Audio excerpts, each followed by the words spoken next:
Hi viewers, welcome to Dial sports. So champions ట్రోఫీలో ఒక mega clash Sunday, ఒక blockbuster Sunday మిగలబోతుంది. అభిమానులకి ఒక కిక్ ఇవ్వబోతుంది. అదేదో కాదు, అందరూ ఊహించినట్టుగానే India versus Pakistan mother of all battles గా చెప్తుంటారు. సో ఈ మ్యాచ్ లో ఫేవరెట్ ఎవరు? దుబాయ్ పిచ్ ఎట్లా ఉండబోతుంది? సో ఈ మ్యాచ్ లో ఓడితే పాకిస్తాన్ ఇంటికి వెళ్తుంది. సో ఇండియా గెలిస్తే సెమీస్ కి దాదాపుగా చేరువవుతుంది. మరి దీనికి సంబంధించి ఈ మ్యాచ్ లో ఇండియా విజయ అవకాశాలు ఎలా ఉన్నాయి? దీనికి సంబంధించి మనతో మాట్లాడడానికి జూమ్ ద్వారా అందుబాటులో ఉన్నారు ప్రముఖ cricket commentator, sports analyst Rakesh Devareddy. So hi Rakesh ji, how are you? Hello Naresh, how are you? I'm good. Fine అండి. సో ఒక మెగా టోర్నమెంట్ లో ఒక మెగా క్లాష్ అనుకోవాలనుకుంటా, ఇండియా వర్సెస్ పాకిస్తాన్.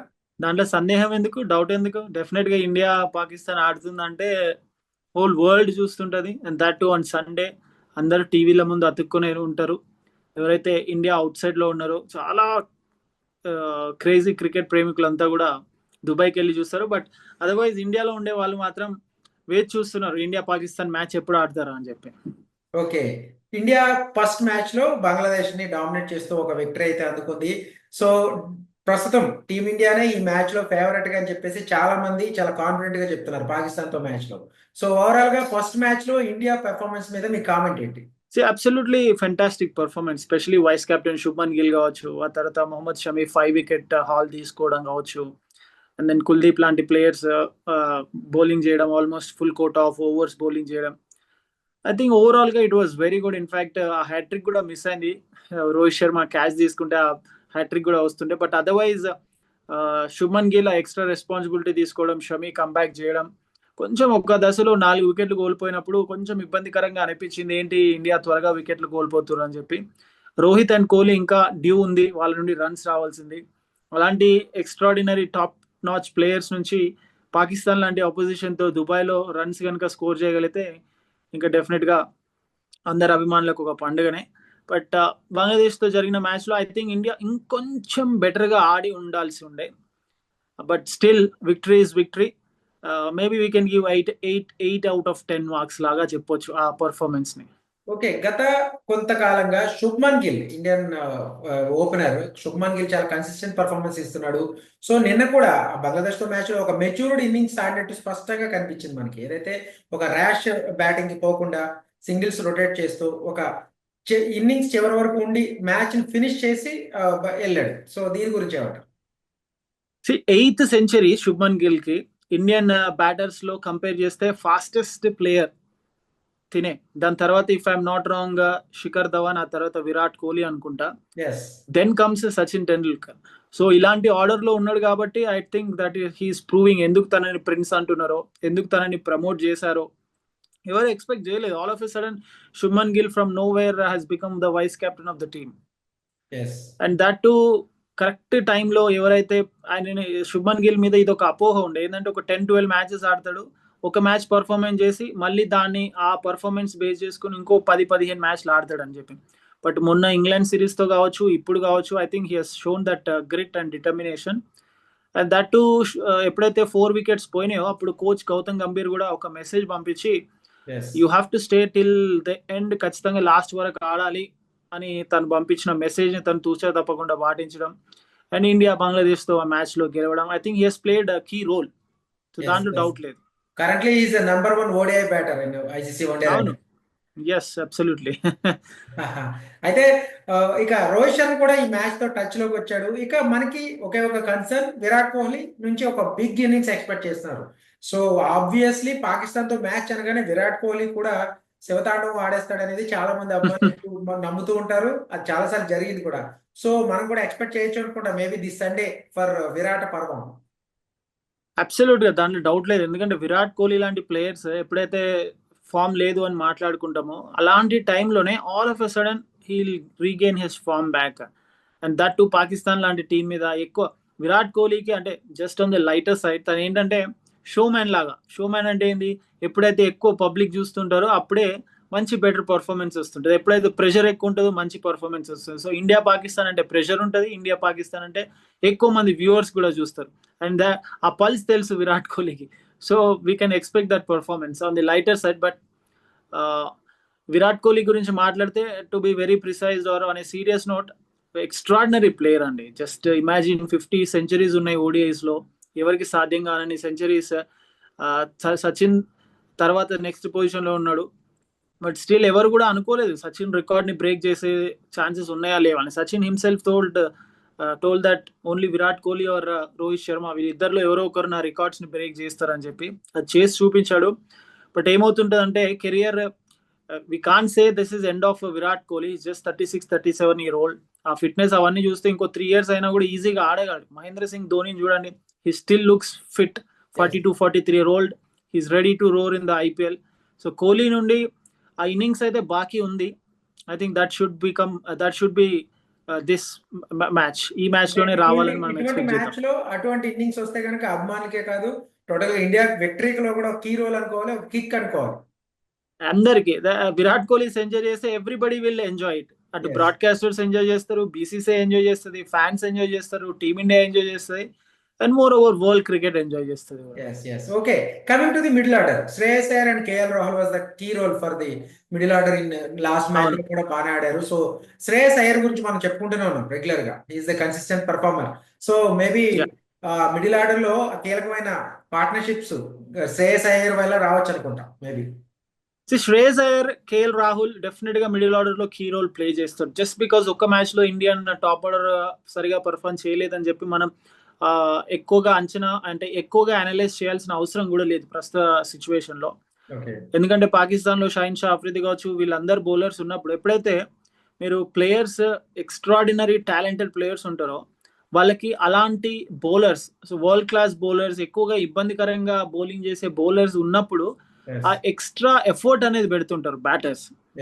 సో ఆ ఎక్స్ట్రా ఎఫర్ట్ డెఫినెట్ గా అంటే ఒకవేళ టాప్ ఆర్డర్ లో number 1 and 2 and then number 3 fail అయితే ఆ తర్వాత then it comes to there. But Shubman Gill, Rohit Sharma, Virat Kohli కనుక ఒక 30 overs 35 overs వరకు ఆడారంటే ఆ తర్వాత వచ్చే కేఎల్ రాహుల్ అండ్ శ్రేయస్ అయ్యర్ ఒక డిఫరెంట్ రోల్ ప్లే చేస్తుంటారు. అప్పుడు వాళ్ళు ఇంకొంచెం అగ్రెసివ్ గా ఆడాల్సిన పరిస్థితి ఉంటుంది.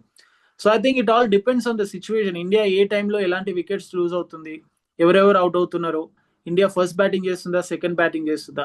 సో ఈ మిడిల్ ఆర్డర్ లో ఎస్పెషలీ శ్రేయస్ అండ్ కేఎల్ వాళ్ళిద్దరి బ్యాటింగ్ స్టైల్ ని మార్చుకోవాల్సి ఉంటుంది డిపెండింగ్ ఆన్ ద సిచ్యువేషన్. మీరు కేఎల్ రాహుల్ గురించి మనం చెప్పుకోవాలి. బ్యాటింగ్ ఆర్డర్ మార్చారు మళ్ళీ. అంటే ఇంగ్లాండ్ తో వన్డేలో 5th పొజిషన్ లో వచ్చాడు. నిన్న బంగ్లాదేశ్ మీద మళ్ళీ 6th లో వచ్చాడు. సో ఏదైనా ఎఫెక్ట్ పడే అవకాశం ఉందా? పాకిస్తాన్ మ్యాచ్ లో కూడా ఇటువంటి ప్రయోగాలు గంభీర్ కంటిన్యూ చేస్తాడు అనుకోవచ్చు, అక్షర్ పటేల్ ని ముందుకు పంపించి మళ్ళీ. ఛాన్సెస్ ఉన్నాయి, లేకపోలేదు. It depends because Gautam Gambhir I think he's one man who believes in left hand right combination లాగా అనిపిస్తున్నాడు. మనం తను కేకేఆర్ లో ఉన్నప్పుడు కూడా అదే చూసాం, even for that matter Border-Gavaskar ట్రోఫీలో కూడా అదే చూసాం, ఇంగ్లాండ్ తో సిరీస్ లో కూడా దాన్నే ప్రయత్నించిండు. So there is a high chance అంటే ఆపోజిట్ లో ఏ సిచ్యువేషన్ ఏ కాంటెక్స్ట్ లో వికెట్స్ కోల్పోతున్నారు, ఆ మిగిలిన బౌలర్లు ఆపోజిషన్ టీమ్ లో ఏ బౌలర్ కి ఎన్ని ఓవర్స్ బౌలింగ్ మిగిలి ఉన్నాయి, సో ఇవన్నీ కూడా కన్సిడరేషన్ లోకి వస్తాయి. But I think he will still stick to that. Gautam Gambhir ఆ లెఫ్ట్ రైట్ కాంబినేషన్ కి స్టిక్ చేసే ఉంటాడు, స్టిక్ అవుతూనే ఉంటాడు. అక్షర్ ని కూడా ముందుకు పంపించేందుకు ప్రయత్నం చేస్తాడు. ఎందుకంటే మీరు చూడండి టాప్ ఆర్డర్ లో 1 and 2 లో Shubman Gill, Rohit Sharma, and then Virat Kohli, and then Shreyas Iyer, and then KL Rahul. So ఎక్కడ కూడా మనకి లెఫ్ట్ హ్యాండ్ బ్యాటర్ అనేది లేదు. సో ఎప్పుడైతే ఆ స్లైట్ గా ఒక లెఫ్ట్ హ్యాండ్ బ్యాటర్ ని కనుక పంపిస్తే కొంచెం బౌలర్స్ ఆ లైన్ ని డిస్టర్బ్ చేసేందుకు ఛాన్స్ ఉంటుంది. But it is not necessary and it is not mandatory. ఖచ్చితంగా లెఫ్ట్ హ్యాండ్ బ్యాటర్ ని పంపించాలని ఏం లేదు, just to disturb the rhythm and line of the opposition team. Okay. అయితే బౌలింగ్ కాంబినేషన్ ఎట్లా ఉండే అవకాశం ఉందంటారు? అంటే యాజ్ యూజువల్ అంటే మన కూడా రీసెంట్ గా ప్రెస్ కాన్ఫరెన్స్ లో రోహిత్ శర్మ మేము 5 స్పిన్నర్లు అని మీరు అందరూ అంటున్నారు కానీ వీ ఓన్లీ టేక్ 2 spinners, మిగిలిన అందరూ స్పిన్ ఆల్రౌండర్స్. సో ఆ విధంగా చూసుకున్నా కూడా మళ్ళీ జడేజా, అక్షర్ పటేల్ అండ్ కుల్దీప్. సో కుల్దీప్ ని డ్రాప్ చేసి వరుణ్ చక్రవర్తిని తీసుకుంటారా అనేది ఒక డౌట్ ఉంది. ఎందుకంటే వరుణ్ చక్రవర్తి కంటే కుల్దీప్ లాస్ట్ మ్యాచ్ లో is wicketless. I think it depends. ఎందుకంటే మీరు అన్నది కూడా valid point. There are chances Varun చక్రవర్తిని తీసుకునే ఛాన్సులు కూడా ఉన్నాయి. ఎందుకంటే పాకిస్తాన్ బ్యాటింగ్ టీం చాలా వీక్ గా ఉంది. వీక్ గా ఉంది ఎందుకు అంటున్నా అంటే రీసెంట్ టైంలో అంత పెద్ద ఫామ్ లో లేరు కాబట్టి. And that too when you're bringing someone who is very mysterious. ఒక బౌలర్ అన్ని రకాలుగా లెగ్ స్పిన్ అంటే అదే యాక్షన్ తో leg spin ball away from the batter into the batter, googly అన్ని రకాలుగా బౌలింగ్ చేస్తాడు కాబట్టి. అండ్ పాకిస్తాన్ ప్లేయర్స్ ఎప్పుడు ఆడలేదు కూడా. Varun Chakravarthy if I'm not wrong maybe 2021 world cup T20 world cup తప్పించి అప్పుడు తనని సెలెక్ట్ చేసినారు if I'm not wrong. So I think there are chances, Kuldeep ని కాకుండా వరుణ్ చక్రవర్తిని తీసుకునే ఛాన్సెస్ కూడా లేకపోలేదు. ఓకే.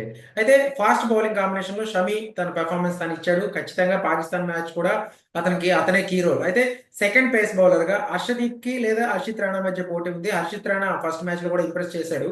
బట్ హర్షదీప్ కి ఛాన్స్ ఉంటుంది అనుకోవచ్చా పాకిస్తాన్ మ్యాచ్ లో? సో మనం జనరలీ ఇలాంటి ఐసీసీ టోర్నమెంట్స్ లేదంటే మల్టీనేషనల్ టోర్నమెంట్స్, వరల్డ్ ఈవెంట్స్ లో మీరు ఒకసారి ఒక విన్నింగ్ కాంబినేషన్ తో స్టార్ట్ అయిన తర్వాత it is very tough for any coach or the captain to go with other team. So ఆ విన్నింగ్ కాంబినేషన్ డిస్టర్బ్ చేయడం ఎందుకు? అండ్ దట్ మీరు ఇందాక అన్నట్టు కుల్దీప్ ప్లేస్ లో వరుణ్ చక్రవర్తి అని, అండ్ ఇప్పుడు హర్షిత్ ప్లేస్ లో హర్షదీప్ అని. సో అలా two changes very highly impossible, రెండు చేంజ్లు చేయడం. వరుణ్ చక్రవర్తి ఏంటంటే కొంచెం ఛాన్స్ ఉంది, ఎందుకంటే బ్యాటర్స్ ని కొంచెం ఇబ్బందికరంగా పెట్టి బౌలింగ్ చేసే ఛాన్స్ ఉన్నాయి కాబట్టి. హర్షదీప్ సింగ్ చూస్తే T20లో ఇండియాకి హైయెస్ట్ వికెట్, ఇండియాకి number 1 T20 bowler. But when it comes to 50 over format, I think తను అంత ఎఫెక్టివ్ గా ఉన్నాడని టీమ్ మేనేజ్మెంట్ నమ్మట్లేదు అనుకుంటా. బహుశా అందుకే ఇప్పటి వరకు తనకు ఎక్కువ అవకాశాలు రాలేదు. 50 ఓవర్ ఫార్మాట్ లో కావచ్చు. టెస్ట్ క్రికెట్ అయితే ఐ డోంట్ థింక్ డెబ్యూ కూడా చేయలేదు Harshdeep. So so it is very difficult, ఎందుకంటే కొంతమంది ప్లేయర్స్ కి ఒక ఫార్మాట్ చాలా చక్కగా సూట్ అవుతుంటుంది. సో మీరు T20లో 4 ఓవర్లు వేస్తారు, ఐపీఎల్ లో 4 ఓవర్లు వేస్తారు. అదే 50 ఓవర్కి వచ్చే వరకు 10 ఓవర్లు బౌలింగ్ చేయాలి.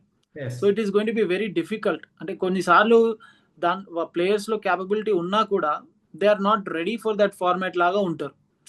చూడడానికి మనకు అందరికి రెడీ ఉన్నారు, ఆడొచ్చు, ఫర్ 10 ఓవర్స్ బౌలింగ్ చేయగలడా అంటే 100% చేయగలడు.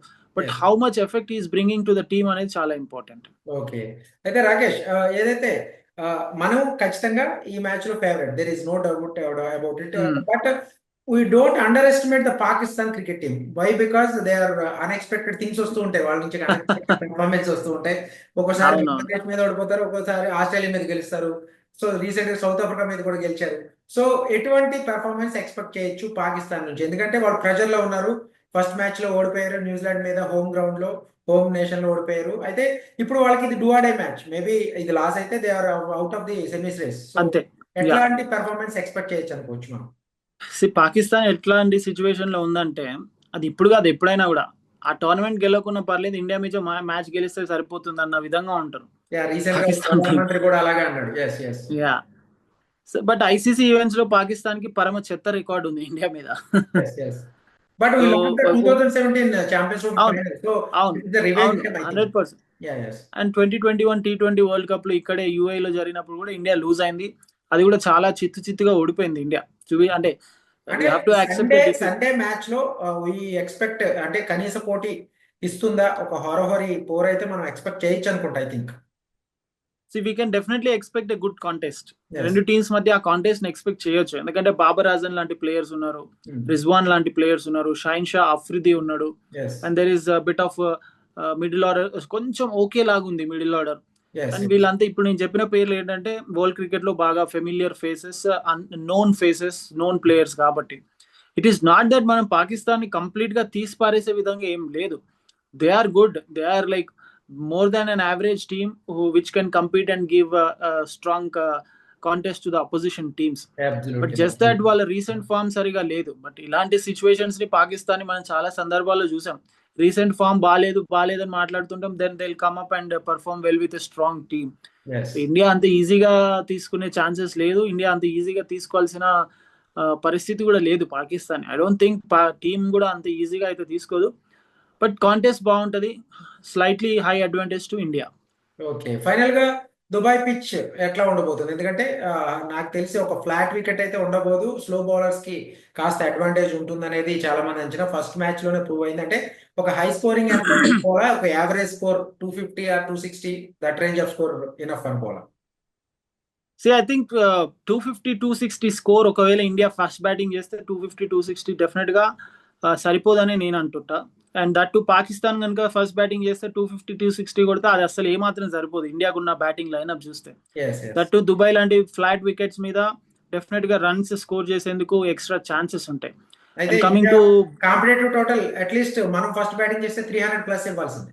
100% 300+ ఉండాలి, because you can't take easy. Pakistan అంత ఈజీగా తీసుకోవాల్సి లేదు. They are 1992 World Cup winners, మీరు Yeah. ఇందాక అన్నట్టు last time champions ICC champions ట్రోఫీలో డిఫెండింగ్ ఛాంపియన్స్ గా బరిలోకి దిగారు. Okay. మిరాకిల్స్ ని క్రియేట్ చేస్తుంటారు. So never take or never underestimate Pakistan team. Yes వాళ్ళు అన్ప్రెడిక్టబుల్ టీమే, but we cannot take them easy. Okay, thank you very much Rakesh Devareddy, thank you very much.